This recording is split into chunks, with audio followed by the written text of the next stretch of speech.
Nesse vídeo, vamos ver 3 ações resilientes que não dão dor de cabeça para os seus acionistas, se tornando assim pretendentes perfeitos para uma carteira focada no longo prazo. Mas lembrando que o intuito do vídeo não é dizer se essas ações estão caras ou baratas, ou se elas têm potencial de alta valorização, se elas vão explodir, porque convenhamos, se eu soubesse as promessas do mercado, eu já estaria rica.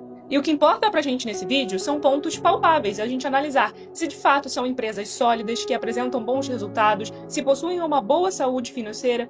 E eu confesso que foi difícil escolher 3 empresas só, porque existem muitas outras empresas que com certeza estariam nessa lista. E dessas 3 empresas, uma atua no segmento de seguro e 2 são de utilidade pública, sendo uma do setor elétrico e outra de saneamento. E por que eu escolhi empresas que atuam nesses setores? Porque são setores mais perenes, mais estáveis, ou seja, eles possuem uma menor volatilidade, que é aquela oscilação no preço, trazendo assim uma segurança maior para os acionistas que não têm tanta tolerância assim à volatilidade, querem ter uma carteira mais tranquila, sem dor de cabeça. E com isso, eu gostaria de mostrar o índice Ibov Smart Low Volatility, que reúne as empresas com menor volatilidade do Ibovespa, e conseguimos perceber a diferença de rentabilidade.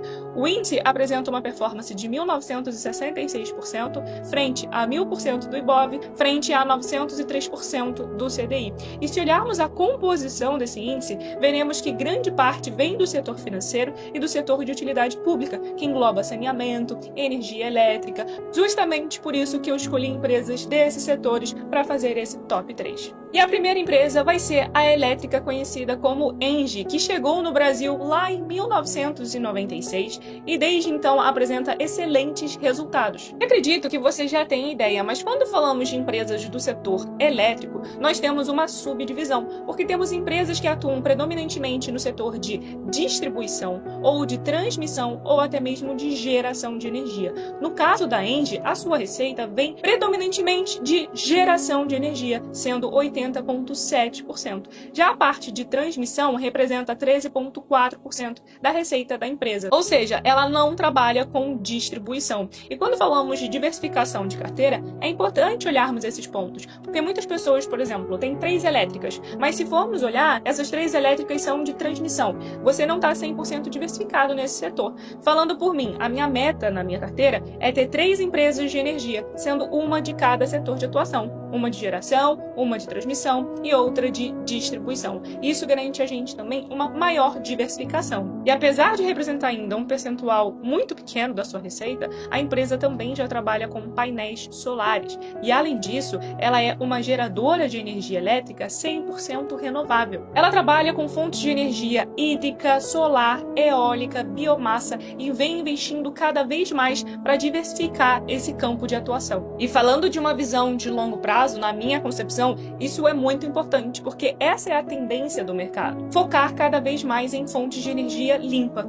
Só que vamos ver agora números, porque é isso que também importa na hora de se analisar uma empresa. E para isso, vamos dar uma olhada em alguns indicadores. Alguns deles eu até já mencionei aqui no canal, mas acho muito importante frisar novamente. O primeiro deles é o famoso ROI, que significa Return on Equity. E apesar de ser uma sigla em inglês, é muito fácil de se entender. Esse indicador, em percentual, mostra o quanto a empresa consegue rentabilizar, consegue gerar de valor com base nos recursos que ela tem, ou seja, com base no seu patrimônio. Nesse caso da ENGIE, ela consegue rentabilizar os acionistas em 39,50%. Inclusive, muitas pessoas acabam comparando o ROI com a taxa livre de risco, lembrando que nenhuma análise é feita, numa empresa olhando apenas um indicador, mas alguns investidores gostam de comparar o ROI com, por exemplo, se você investisse hoje na renda fixa, qual retorno você esperaria? Bom, no mínimo 10,50% ao ano, que é a nossa taxa Selic. Então, quando você investe numa empresa onde você assume mais riscos, esse retorno deveria ser,